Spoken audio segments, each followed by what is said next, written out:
Et protocole à madame et tout à Kangaï.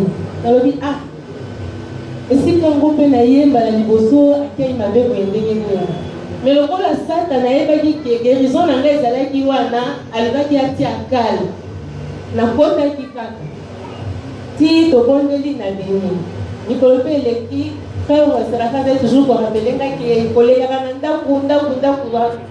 Quand vous payez l'église combien ou un église Nzambe na kama ile na mapesi na makuu nikuwa non mukolo boye na tambola na sara musala nikuwa koma iko déranger ngama ina tambola exacte esinga na lokoko singa na lokolo esinga na mukongo kama iko pesa ngaba tonga na banikuwa kani komi na mukongo musunga lobite Nzambe tonga na kati nikuwa ngo mutunaza na tonga na banikuwa mwendenge nyete etambo ifestila na zoki mokano na lobi Nzambe na osala sacrifice ya maya miso tango papa Richard ayaki facteur alobi sacrifice ya maya miso na baki na kosala sacrifice ya maya miso oyo ezokisaka motema na zoki ekateli wana mpe nasalaki yango lelo nazoyebisa bino na komi awa nazotambola malamu badouleur nyonso nazalaki nango na bamikuwa esili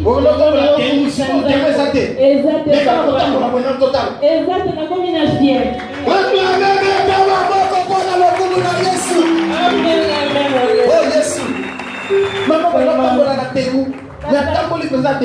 tamboli bien nzambe azwa lokumu nzambe apaster jose lokamba akumba malipela na libela. Alléluia. Si mon bagnon se passe souffrir ma colo, mi goua, au colo baya esika lobiko ezali ebuka na kate. Amen. Nzambe azali, alléluia. Oh Yeshua s'est manifesté lisusu. Pe oko témoigner sur la merveille en Nzambe. Nzambe awa côté na nzongo na yo, amimoni sa lisusu ya minene na kombo na Yesu. Amen. Mete na kolo makoko makasi. Oh Yeshua azali. Amen, amen. Nzambe a visiter. Amen. Ma quand tout est yango non. Sois courage. Maman sois courage. Ajoute décision bingai na kokende na kubika. Mais asali nini? Yasu kasala nini? Aseme. Yeyote. Oika minga na bali kango. Voilà, maman, toseka kango. Go futi biso mo. Nzambe pambola. Voilà, toseka na maman kombo na eko manjo.